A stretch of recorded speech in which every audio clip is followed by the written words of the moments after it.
Welcome to On Work and Revolution, where we talk about what's shaking up in the world of work and EdTech. I'm your host, Debbie Goodman. I'm CEO of Jackhammer Global, a global group of executive search and leadership coaching companies. I'm also an advisor to venture-backed EdTech founders. And for those of you in EdTech who are hiring, we have launched a fractional leaders offering. I'll put a link in the show notes. My main mission with all of my work is to help companies and leaders to create amazing workplaces where people and ideas flourish. So today, I'm really excited to have Erin Mayhood as my guest. Erin has recently been appointed CEO of Mentor Collective, which is an organization devoted to providing mentorship to higher ed students, while also providing insights into student needs, retention issues. We're going to get into all of this in a lot more detail in a bit. Erin has more than 20 years experience in higher ed and education technology development. She's a former higher ed administrator, so she's been in the bowels of the beast. And prior to joining Mentor Collective, she spent 7 years in executive leadership roles at Interfolio. She launched Interfolio's first B2B enterprise solution and helped the company define and win the faculty information system category in the US and UK higher ed. And today we're going to chat to Erin about her own career story, growing up in a low-income community with no one around who'd been to college. She's now in the role of CEO, and we're going to dig into the truly transformative power of mentorship if it's done well. Welcome, Erin. Oh, thank you so much for having me here today. Okay, well, let's dig in right away. What's it been like to be in the CEO seat for the last few months? Well, as I'm sure you know, it's quite the transition, but first things first, it's just been such a tremendous honor to lead this company and this team. And moving into the CEO seat has really brought a different perspective. Even though it was an internal appointment, it was different than I had imagined. The new perspective, the reach that you have, it has really opened my mind into different ways of thinking, which is really, really energizing. Experiencing the community of investors, peer CEOs, leaders at our customers. It's all been incredibly supportive and continues to reinforce what I already knew. Support is always around us. And sometimes the toughest thing to do is to reveal where you need the support and to ask for where you need it. But fortunately, I'm surrounded by a fantastic group. It is interesting what happens when that job title changes, because you were formerly Chief Product Officer, and then you're operating in a senior leadership role, you're being involved in all the leadership discussions, but somehow that change of title does amplify, magnify, and mean that you have access, but also you're the throat to choke. So when it comes to when things are not going so well too, but things have been going very well. I want to actually just ask you about your successor transition, because you were Chief Product Officer. Yes. And had you known that you were going to get the CEO role, or were you part of an interview process? How did that all come about? It was definitely not a given that I was going to be moving into the CEO role. What I will say is that when I joined Mentor Collective, our CEO at the time, Jackson Boyer, CEO and founder, he's now chairman of the board. He had asked me about my career aspirations when I joined Mentor Collective and what would be most helpful to help me get there. So all my time working at Mentor Collective, we discussed leadership growth, having access to the board, learning more about the investor community. And Jackson, I'd say, really took his development of me very, very seriously. I had contact and coaching from the board, from a great group of advisors, mentors from the investment community. And for that, I'm incredibly grateful. So I was very, very glad when I got the call, but I did not know beforehand that it was going to be. Oh, right. Yes. Did you ever contemplate what might have happened if it had been somebody else? Because clearly you were being sort of groomed into this transition. Yes, but there's always a chance that perhaps that doesn't happen. It's true. It's true. I think about CEO transitions a lot, to be honest. So having worked at smaller companies, it happens. Founders, 10 years for a founder is an incredibly long time. So yes, it was at the back of my mind. At which point will the founder transition into a more board-based role? And I did think about pros and cons of external versus internal appointment. You have to think really carefully about those things. So I had given some thought to it. We were not actively engaging in that, but I think Jackson just realized that this was his 10-year mark. It was the perfect time for him to transition. And we had really hit an inflection point in terms of scale for the company and felt that it was time to bring in leadership who had experienced this particular growth point as a company. So I appreciate it. I admire all founders out there who make that decision. What a tough one. It's almost like your child growing up when you start a company. Right. And so Yes. I'm always grateful for this opportunity and really excited about it. Let's get into, I mean, that's a really great transition story, Erin. We do this a lot. We're an executive search firm. We help founders and CEOs and boards and leadership teams to make these transitions, and they're not always so simple, Right. and they're Right. not always so peaceful. And they often leave some people not feeling so open-hearted about the Right. process. So I'm really glad this one worked well for you. But let's go into your pretty remarkable career story. You grew up in a low-income community, no real role models around who'd been to college. Here you are as CEO. It's most certainly not been a straight line to get here. Tell us some of the defining moments that sort of marked your journey along the way, college and then into the world of work. Yes, happy to share that. And I think the takeaway will be we understand why she's leading a mentorship company. So I know that so many people can share similar stories to mine. I hear from others that there are multiple moments that happen, moments and people that really help you persevere. Things that leap out at me. I had a single mom who, when I was a teenager, she became an adult student at a community college to become a nurse because she was hoping for a better future for herself and her children.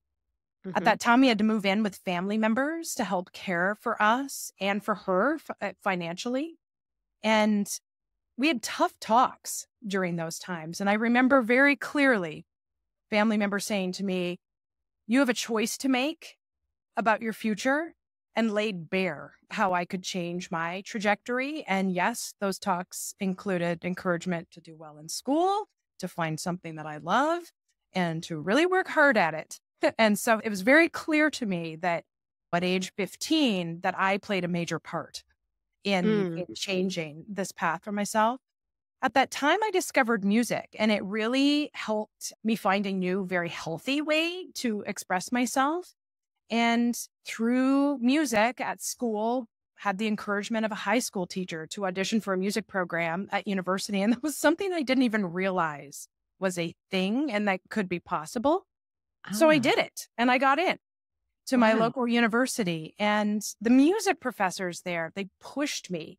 They performed with me at gigs around the city to help me bring in early income. And they talked to me not only about my instrument and musical performance, but my career options, about the value that I can bring about doing what I love and how to succeed at it. So, no, I didn't go on to become a professional musician, but I really Hmm. look back at all of those experiences and they were really, really formative and working hard and going after what I was passionate about and the encouragement to do that really defined me.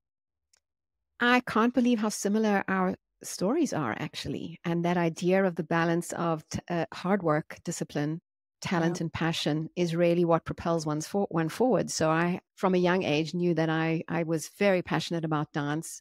And that's all I wanted to do with my life, and didn't really want to go to college. I wanted to be a professional dancer. Hmm. And my parents nevertheless said, you have to do something. And so, Yes. beyond just dance. And so I managed to find the discipline and the hard work in order to be able to sort of pursue a professional dance career whilst I was actually at college. Didn't do dance at college. I was doing them on two sort of parallel Yes. tracks.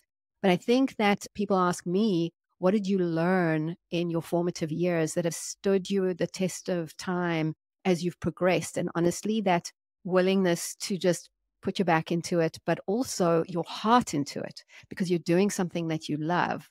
And Absolutely. I honestly wish that for everybody. If people could just find something that they're really passionate about, it's not necessarily the end destination, but that helps them to cultivate that feeling of what's it like when you combine hard work and passion. Absolutely. It builds you up and grows your creativity, your problem solving, your belief in yourself. I say the same thing, look for your passions. The other things will work themselves out because you learned so much in pursuing them. I think some people feel like, well, that's just for the lucky few who Mm. can find their passion. And I think that is a dilemma for a lot of young people, It is is. like they don't necessarily know what they want to do. They don't necessarily know where their passions lie. And so, yes, for those who can find it early on, that is in some respects fortunate. But I would absolutely say that is like a critical building block to Yeah. success in life. It doesn't necessarily need to be success in one domain. These people that came along in your life, your family, your music instructors, did they just like magically appear like fairy godparents? Did you seek any of them out? Did I seek them out? I guess in one way, the music influence at one point I did seek out, right? Because I was being encouraged to find something. And so I showed up. But seeking out and showing up, very different things, right? Just show up, go there, and then people around you, if you're fortunate, will step in. For the family, we always came from a tight-knit family, but also didn't have the academic background or the professional background in the ways that we talk about today.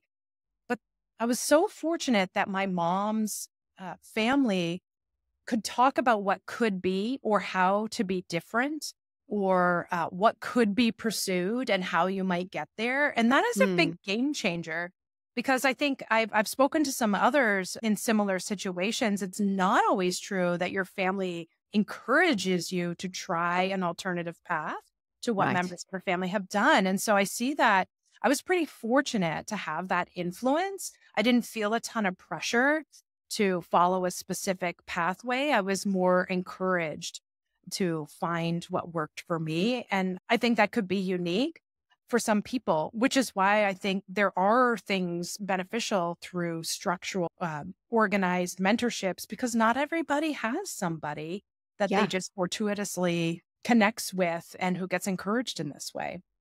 Well, that is the perfect segue into talking about Mentor Collective. Brilliant transition there, Erin. Okay, let's just talk about the core offering of the business. Yes.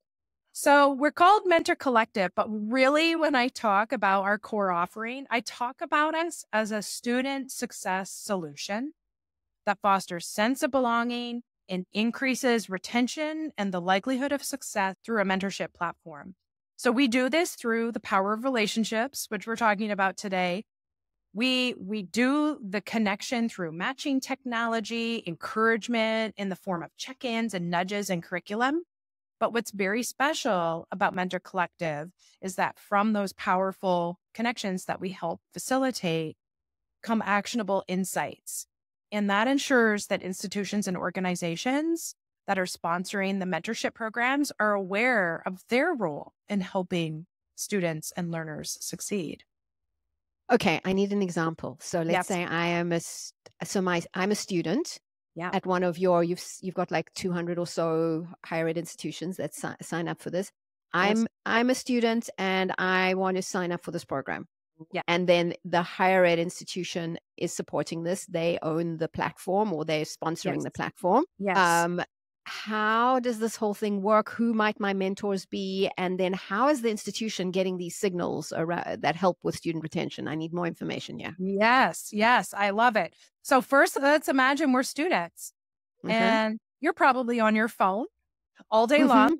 And so we're recruiting you and encouraging you and telling you about the value of being a mentor or a mentee through SMS and sharing stories and what could happen. And so you decide to sign up and you get a matching survey that you quickly fill out, and we start connecting you with your perfect match. The connections, it really depends what outcomes you're looking for. So if you think of a first-year student or a transfer student, sense of belonging and getting oriented to that space, that experience is everything. And you're very likely to get connected with a peer, somebody who's a little bit ahead of you, who has a shared life experience, who maybe looks like you, somebody who can really encourage you on that particular point of the journey.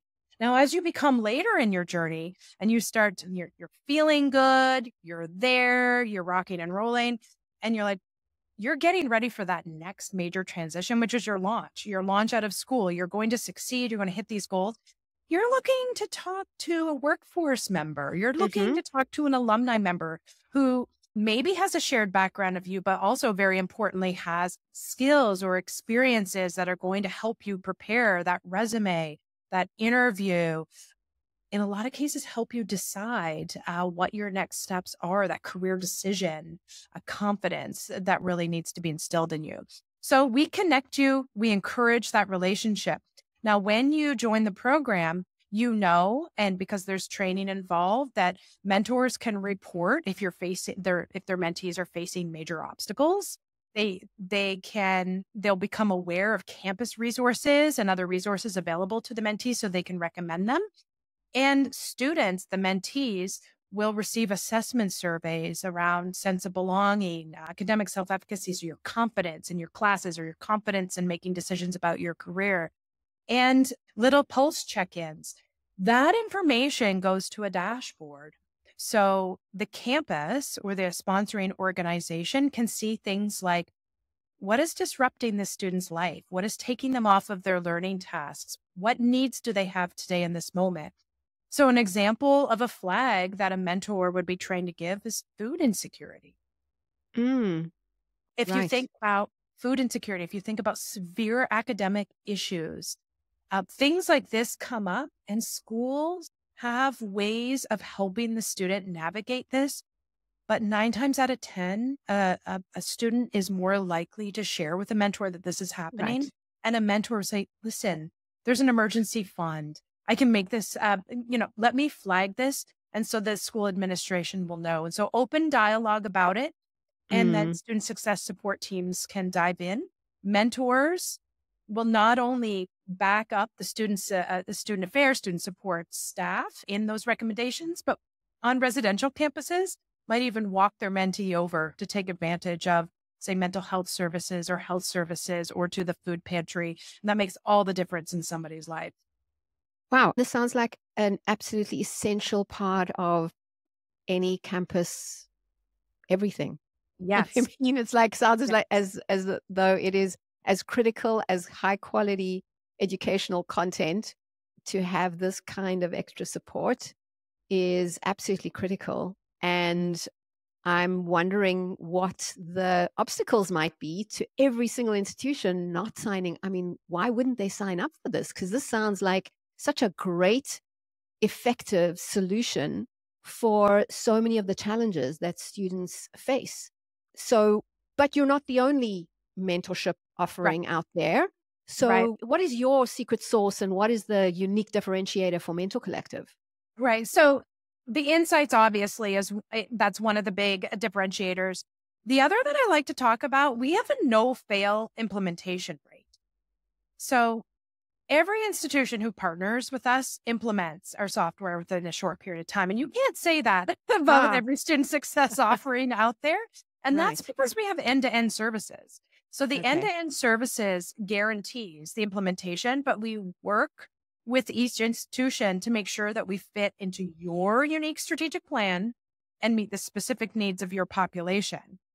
We also do things like advise on best practices, share trends and benchmarks of student wellness across the country, and provide programming to engage your staff. So creating community within student success professionals, I think, is really, really important, especially since COVID. And, there's been a very remarkable drop in student engagement on campuses, which makes it very challenging for institutions to know what's going on with the student experience.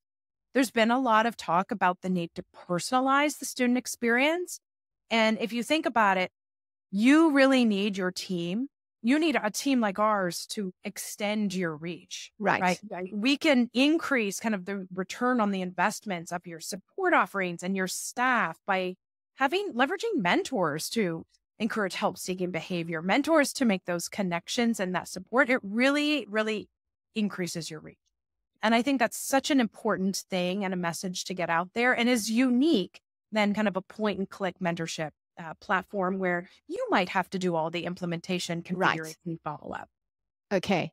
Question, do your mentors have training? And the reason I ask this Yes. is because back in the day when I was starting out, I was actually part of a mentorship program that was for, I think it was for business women in South Africa. And I was super excited. I was going to be paired with somebody who was far more senior, and she was, had all this prestige and experience. And the actual mentorship relationship was kind of a bit disastrous, actually. Uh-oh. Yeah, it just went pear-shaped really quickly. And I kind of would dread the sessions with her. Oh, no. And it left me feeling, yeah, as an experience, I think neither she nor I knew what to expect out of it. Yes. And not to put all the blame on her, I was probably equally at a loss as to how to capitalize on this wonderful potential opportunity. So just curious to know about the mentor side of things. Yes. Yeah. It's an important question because, yes, that can happen. Now, things that we do differently to prevent that from happening, training is one of them. So there's an online training that goes through everything from things like Title IX to how to set boundaries, how to start Mhm. conversations. What happens if your mentee becomes disengaged or ghosts you? Like these types of things, we train the mentors. We also, when working with the institutions, encourage them to offer supplementary engagement sessions for the mentors, offer them like little awards and thank yous or have chatting sessions. We can join some of them, but we know I mention this because schools love our training, but also say, well, can we do some ourselves? I'm like 100%. The more community you Uh-huh. create, the better. We also, this is why it's so important not to expect a mentorship just to blossom, right? You also have to share information with the mentee, what might be required, and you have to nudge and encourage the relationship. We provide conversation starters, how you might have your first Mhm. conversation. We collect goals from the mentee and then provide discussion guides on how you might engage with the mentee on these goals. Because no, not everybody hits it off immediately. You need a little structure and encouragement around that. Mm. I'll also say sometimes what we've learned over the years, it's not sometimes, shared backgrounds really, really help. Even one shared life experience. And so we say, yes, we do matches based on what goals you're after, what you're looking to Mhm. achieve. But really, what we're doing behind the scenes goes much deeper than that, that we're looking for something else that you might be able to hold on to, connect around. And we also ask you, both the mentee and the mentor, what you're looking for and what frequency of communication makes you comfortable, just so that we ensure that expectations are set. You're going to respond well to our encouragement and you have the highest chance of succeeding. That sounds like a really good matching process and training process as well. Okay, so Erin, I noticed there have been some pretty big announcements around appointments recently. Andrew Rosen, a new CFO. From the outside, it definitely looks like you are laying a foundation for some big growth. Tell us more about growth aspirations for Mentor Collective. Yes. So thank you for sharing that observation. And yes, you are indeed correct. We are laying the foundation for significant growth. There are times and moments in a company's history where you start to see things align. So for us, what we're seeing, the pain points that we solve right now are acute and high priority for institutions across the country. Mm-hmm. There's recognition that our solution works. There's sharing of how it works. The demand is starting to become inbound, which is very exciting, as you know, Yes. after a Oh my growing. God. Yes, The holy grail the of it holy all. grail. We have some inbound. And we have found and we continue to refine ways to help us scale. So we're at a very exciting moment of our journey. And for us, scaling and working with more institutions, it means helping more students achieve their dreams. It means social mobility. It means uplifting our society and fulfilling workforce needs. So yes, we're laying the foundation of the growth. And for us, it's driven by the mission. Okay, so let's wave the magic wand. Yeah. If all your hopes and dreams materialize, what does Mentor Collective look like in, let's say, 5 years' time? Yes. It's funny you use the term magic wand because our leadership team meeting last week, it doesn't happen by magic. It happens by hard work and Uh-huh. strategy. And so I love that you said that. You remind me of this. So really, really great question. I'll start answering the students and work through different ways we'll get there. So when I think of how we look in 5 years, I hope that every single student, and I mean every learner, regardless of age, background, point in their journey, has a team, and that team is a human team that is around them, that encourages, uplifts, and helps them achieve their goals. To do this, Mentor Collective is going to continue expanding our innovation around effective combinations of humans and technology. This means we're going to continue growing our offerings in ways that foster a sense of belonging, identifying student needs, and connecting students to resources that ensure completion and career success. We don't want to do this in a silo. So really, when we think about ourselves in 5 years, we are part of the next generation of solutions for higher education that are very scalable and that are very easy to maintain. We involve students, alumni, workforce members, and how we deliver those students, and it creates human connection and frankly builds leadership that we so desperately need across all of these segments. So when you think of us in 5 years, and I can't wait to come back and talk to you about it, Okay. you're going to see that we solve multiple pain points, that we're empowering these incredible teams of faculty, staff, administrators through the power of peers and live in the moment data of what is needed for every student so that they can thrive. Wow. That is a powerful 5-year vision. I also noticed you used the word human at least 7 times. I have to throw it in You there. did, Yeah. and we have managed to get through an entire podcast recording without using the 2 letters, A and I. So that is amazing too.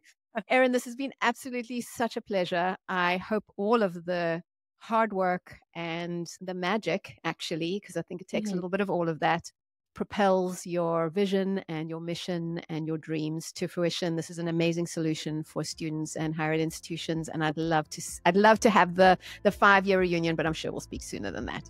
Thank you so much. Thank you.